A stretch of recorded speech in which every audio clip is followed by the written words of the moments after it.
ancient Alexandria, where smart people argued about science and the shape of the earth. A young princess named Arsinoe II was learning something very different. She wasn't learning about kindness or wisdom. She was learning how to survive terrible pain. This isn't a happy story about success or greatness. It's the story of how one girl's private suffering became public law. It's about how her painful experiences helped create rules that hurt others for generations. Arsinoe II belonged to one of the most powerful royal families in the world, but her family had a dark secret. They kept their power by marrying their own family members. That tradition didn't start by accident. Arsinoe helped make it normal, even though it was strange and hurtful. She didn't do this because she was evil. She did it because she had been hurt, and instead of healing, she turned that hurt into power. This isn't a story about a brave hero or a smart queen. It's a sad and scary story about how one woman's pain helped shape history in a dark way, and how that pain was passed down again and again through one of history's most famous royal families. A world where daughters were bargaining chips, and family ties meant very little when compared to the allure of power. She would take that brokenness and turn it into a weapon, one that ultimately shattered the very thing she thought she was preserving. Her life plays out like a blood-soaked Greek tragedy. The victim becomes the perpetrator, and survival means accepting and even embracing the horrors that once hurt you. But what makes Arsinoe's legacy especially chilling isn't just the cruelty or corruption. It's the calculated, almost surgical way she transformed taboos like incest, murder, and manipulation into accepted, even expected behavior at court. She didn't act out of rage or impulse. She built a system. She built a template that rulers after her followed, each one more grotesque than the last. The Ptolemaic Dynasty, which began with one of Alexander the Great's most brilliant generals, would eventually end with Cleopatra II, a woman whose name evokes both beauty and ruin. But the seed of that ruin, it was planted centuries before by a queen who believed there was no line too sacred to cross if it meant holding on to power. This is Arsinoe II's story, and it doesn't begin with a crown. It begins with a childhood that should have destroyed her. To understand Arsinoe II, we have to understand the world she was born into. The year was around 316 BC. The Mediterranean world was in absolute chaos. Alexander the Great had died, and his sprawling empire was being carved up like a roast by his former generals, now known as the Diadochi, or successors. These men fought endless wars for legitimacy, land, and glory. One of those men was Ptolemy I. He took Egypt for himself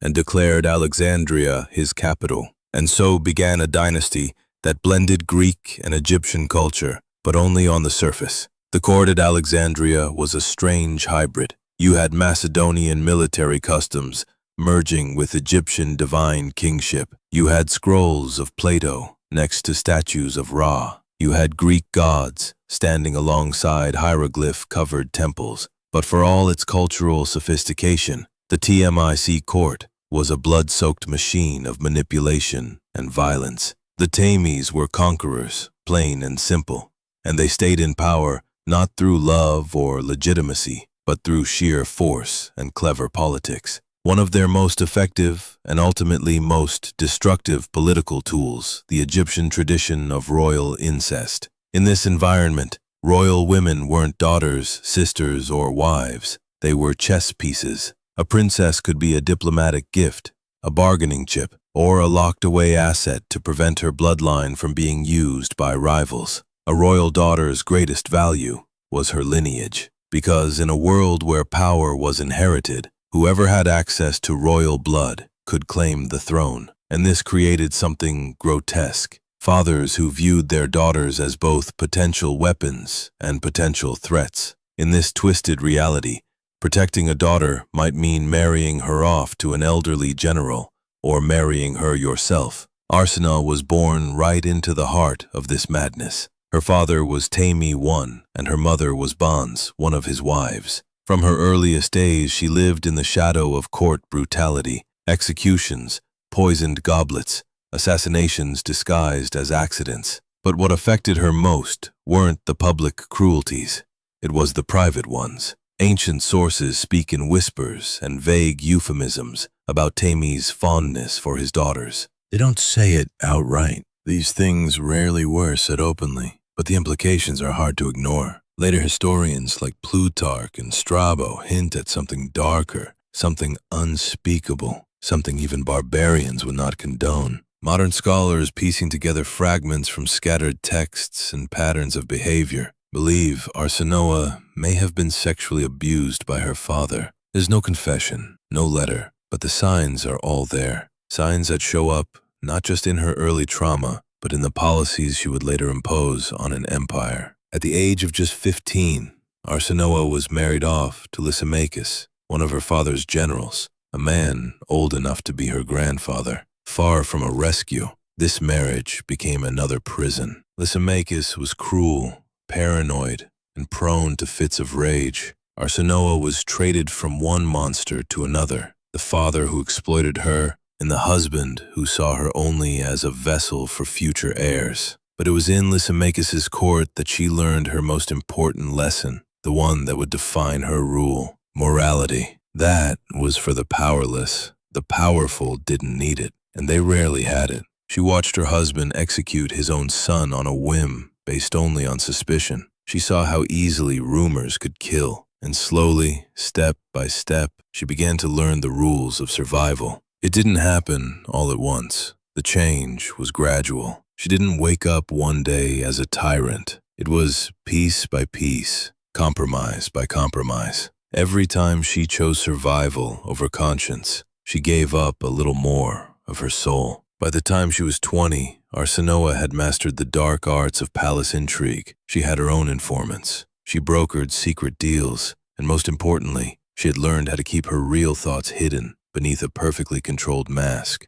She had 3 sons with Lysimachus, and for a while, it looked like she might actually have some semblance of peace. But this was the age of the Diadochi. Peace didn't last long. Lysimachus died in battle in 281 BCE, leaving Arsinoe a widow with children. And in that world, that made her dangerous. She had royal blood and royal sons. She was a walking threat. So she made her next move, one that still shocks historians. She sent her sons to her half-brother, Ptolemaic, who had seized the Macedonian throne. Then, unthinkably, she married him. Yes, her half-brother. Even in a world where royal incest wasn't unheard of, this was a move that made jaws drop. But Arsinoe wasn't acting out of love or desire. She was playing power chess. Serenus was unstable and violent, but he had the throne. Arsinoe believed she could control him. She was wrong. Not long after the wedding, Serenus murdered 2 of her sons, his own nephews, right in front of her. And how did Arsinoe react? Not with screams, not with grief, not with rage. Witnesses reported a cold, terrifying calm, because by now, Arsinoe knew the cost of weakness. She had learned long ago that in the Ptolemaic world, emotion could be fatal. Arsinoe's escape from Serenus wasn't just a flight for safety. It was a strategic, ruthless, high-stakes maneuver, straight out of a revenge tragedy. She didn't flee in royal splendor. She went undercover, in disguise, moving quietly across hostile territories, with only a small retinue of loyal supporters. Her brother-husband had placed a bounty on her head, so every city, every port, every dusty crossroads was a potential ambush. But she had one enormous advantage: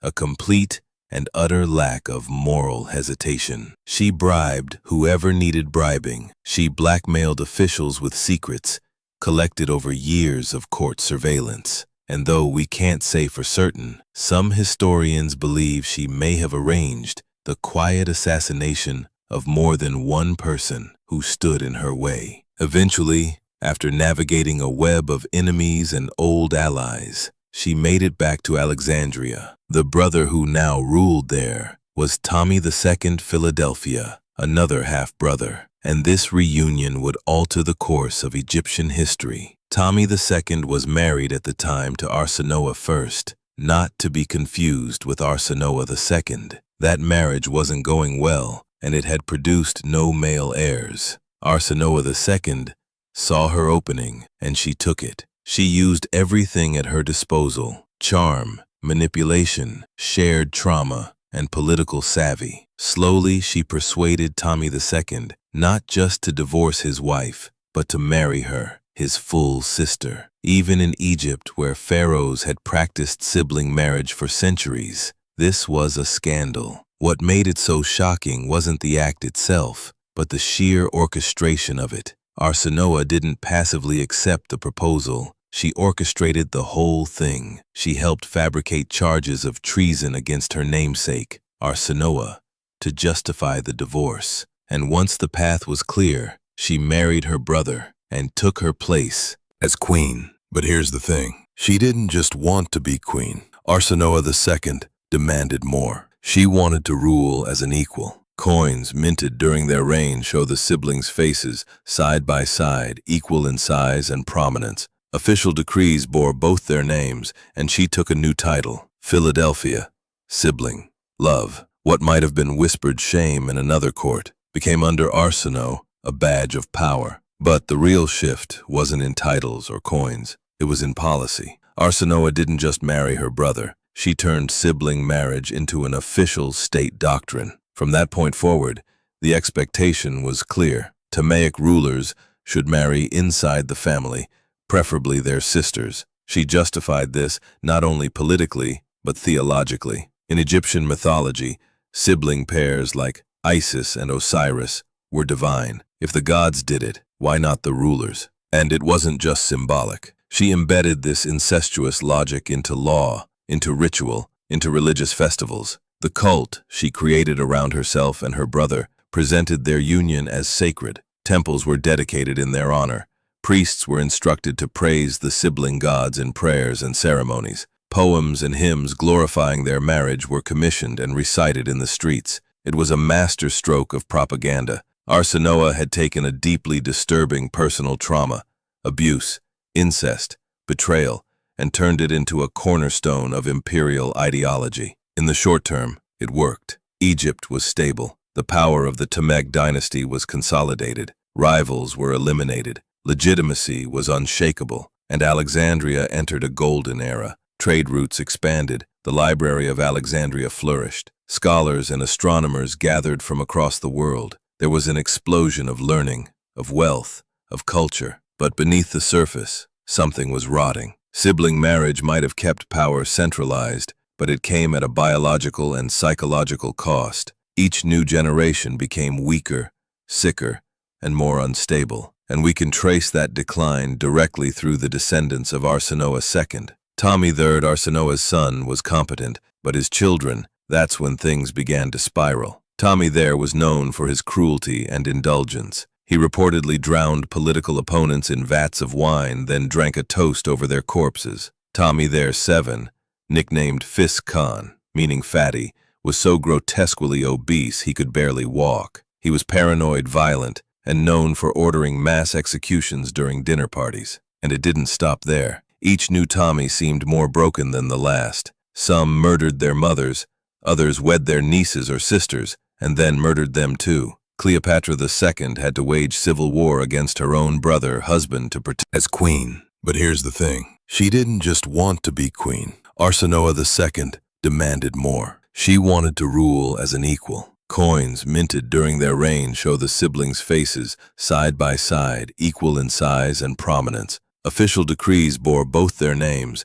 and she took a new title: Philadelphia, sibling, love. What might have been whispered shame in another court became under Arsinoe a badge of power. But the real shift wasn't in titles or coins. It was in policy. Arsinoe didn't just marry her brother. She turned sibling marriage into an official state doctrine. From that point forward, the expectation was clear. Ptolemaic rulers should marry inside the family, preferably their sisters. She justified this not only politically, but theologically. In Egyptian mythology, sibling pairs like Isis and Osiris were divine. If the gods did it, why not the rulers? And it wasn't just symbolic. She embedded this incestuous logic into law, into ritual, into religious festivals. The cult she created around herself and her brother presented their union as sacred. Temples were dedicated in their honor.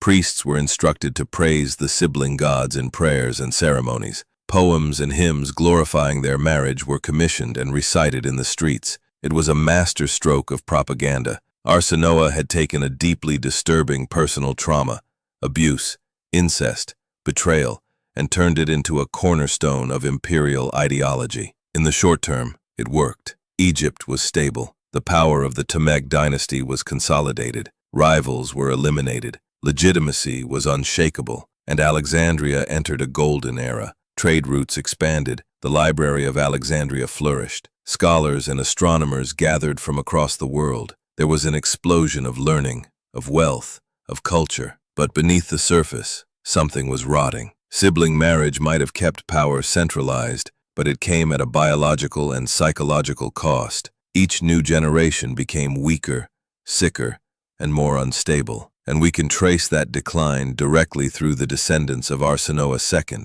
Ptolemy III, Arsinoe's son, was competent, but his children, that's when things began to spiral. Ptolemy there was known for his cruelty and indulgence. He reportedly drowned political opponents in vats of wine, then drank a toast over their corpses. Ptolemy there VII, nicknamed Fis Khan, meaning fatty, was so grotesquely obese he could barely walk. He was paranoid, violent, and known for ordering mass executions during dinner parties. And it didn't stop there. Each new Ptolemy seemed more broken than the last. Some murdered their mothers, others wed their nieces or sisters, and then murdered them too. Cleopatra II had to wage civil war against her own husband to protect her daughter. Cleopatra III was executed by her own son, who reportedly invited her to dinner, had her strangled during dessert, and finished his wine without a blink. What we see in both records and genetic analysis is a dynasty crumbling under the weight of its own bloodline. Modern researchers have found evidence of hemophilia, clubfoot, severe scoliosis, and other congenital disorders in Ptolemaic mummies. The once proud line of Greek conquerors had become a genetic nightmare. Even Cleopatra VII, yes, the famous one, was likely affected. The idealized images we have of her today are far removed from what ancient coins suggest. Her portraits show a woman with exaggerated features, possibly a result of generations of inbreeding. But the damage wasn't just physical. The psychological toll was equally devastating. Children in the royal household grew up knowing their siblings might one day become their spouses or their assassins. Trust didn't exist. Loyalty was a trap. Survival meant outmaneuvering your own blood. This paranoia became a way of life, and it spread through the court like a virus.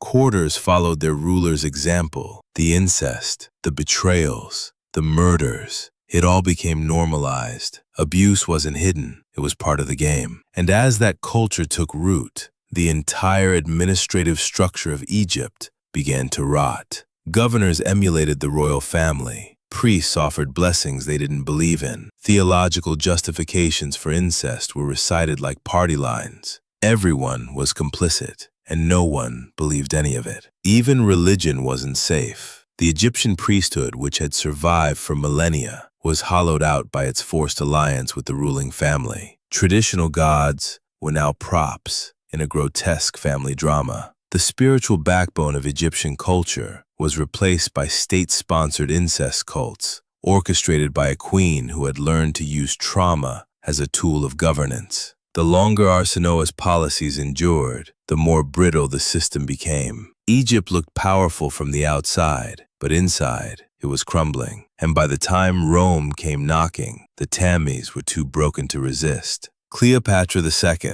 the last ruler of the Ptolemaic dynasty, has gone down in history as a cunning, charismatic queen. But in reality, her legendary alliances with Julius Caesar and Mark Antony weren't displays of strategic brilliance. They were desperate lifelines. She was the final thread in a tapestry woven with centuries of decay, dysfunction, and incest. By the time she came to power, the Ptolemaic dynasty had long since rotted from within. The once great empire built on conquest, knowledge, and economic might was now a crumbling husk, held together by blood-soaked tradition. And at the center of that long decline stood Arsinoe II, the queen who turned personal trauma into public doctrine. When Arsinoe died in 270 BCE, she didn't vanish into obscurity. Quite the opposite. She was deified. Temples were built in her honor. Hymns were sung to her name. Statues were raised, depicting her not just as a queen, but as a goddess, ideal, eternal, untouchable. And yet beneath the marble and gold, cracks were already forming. Graffiti found in Alexandria from her era tells a different story, a raw, unfiltered reaction from everyday citizens. Some of the scribbled verses mock the sibling marriage. Others question whether the gods truly approved of such unions. These weren't noble tributes. They were barbed critiques scratched into temple walls and alleyways. Even at the height of her power, people knew something was wrong. Her immediate successor, Ptolemy II, tried to maintain her system, but the foundation had been corrupted. Each generation after struggled to uphold a political and religious model that was fundamentally unsustainable. Once incest became a political necessity, every marriage became a risk, every child a potential threat, every sibling a future enemy. The dynasty became a prison, a gilded, blood-soaked, psychologically tortured prison where no one could trust, and everyone feared being betrayed by the people closest to them. And as internal rot accelerated, Egypt lost its footing on the world stage. By the time Rome's interest in the region intensified, the Ptolemies were little more than ceremonial monarchs, presiding over a collapsing state. What brought them down wasn't Rome's strength, it was their own dysfunction. When Rome finally annexed Egypt in 30 BCE, the last embers of Arsinoe's legacy were extinguished, but the damage had already been done. Egypt, once the intellectual and cultural jewel of the Mediterranean, had become a cautionary tale. This land, home to the pyramids, to medicine, astronomy, and some of the world's first literature, was now better known for madness, incest, and betrayal. Today, historians looking at Arsinoe II face a tough question. How do you judge someone who was both a victim and a perpetrator? There's no doubt she was abused. No doubt her childhood was marked by horrors that should have destroyed her. And instead of collapsing under the weight of that trauma, she rose to power, reshaped an empire, and redefined the role of queenship in the ancient world. Some modern scholars, especially feminist historians, have tried to reframe her legacy. They argue that Arsinoe was a woman navigating an impossible world, that her choices, however disturbing, were the only ones available to her, that she wielded power in a man's world, and did so with brilliance, resilience, and strategy. That view has value, but it's incomplete, because even though her options were limited, the path she chose, turning incest into policy, institutionalizing abuse, transforming trauma into political theology, caused generational harm to her children, to her people, to her entire civilization. Other scholars see her story as a warning, a case study in how unaddressed trauma can metastasize into systems of oppression. From this perspective, Arsinoe II isn't just a tragic figure. She's a symbol of what happens when wounded people gain unchecked power, when they turn their pain into policy, when they create systems that normalize the very abuse that once victimized them. Arsinoe displayed all the hallmarks of deep psychological trauma, emotional detachment, a constant need for control, difficulty forming healthy relationships, and a worldview that reduced everything, including love, family, and faith, into tools for power. But unlike many who repeat their traumas unconsciously, Arsinoe seemed to know exactly what she was doing. She wasn't acting on impulse. She made plans. She built systems. She created narratives. She manufactured a cult around herself to justify every horrific policy, and made sure that even after her death, those policies would continue. That self-awareness makes her all the more haunting. Her legacy didn't end with her dynasty. In fact, her story has echoes in the modern world. Today, we see leaders who normalize violence, who rewrite morality to justify control, who use propaganda to turn private trauma into public systems. Personality cults, state-sanctioned abuse, ideological rigidity, these are not new. Arsinoe II was among the earliest architects of such systems. Her story is more than ancient history. It's a mirror, It shows us what happens when pain is left unprocessed, when the abused become the abusers, when entire empires are shaped around the unresolved trauma of one influential figure. And it's not just psychological, it's political, institutional, structural. What Arsinoe II built wasn't just a dynasty. She built a machine that turned trauma into tradition, abuse into ritual, and incest into policy. If you walk through the ruins of ancient Alexandria today, you might see what's left of her world, the crumbling columns, the broken statues, the echoes of a city that once led the world in knowledge and beauty. But those ruins aren't just architectural, they're psychological. They're the bones of a civilization that was slowly poisoned from the inside by its own refusal to confront the trauma at its core. Queen Arsinoe II set out to survive, and she did. She gained power. She reshaped Egypt. She made sure her legacy would endure. By every metric she would have cared about, she succeeded. But that success came at a devastating cost: the suffering of generations, the moral collapse of a dynasty, and the fall of a great empire. She was both made and unmade by her trauma. And in making herself, she unmade everything else. Her story reminds us of a truth we'd rather not face, that monsters are rarely born, they're made. And sometimes, the ones who survive aren't the strongest or the wisest, but simply the ones most willing to sacrifice everything: morality, love, even the future, for the sake of power.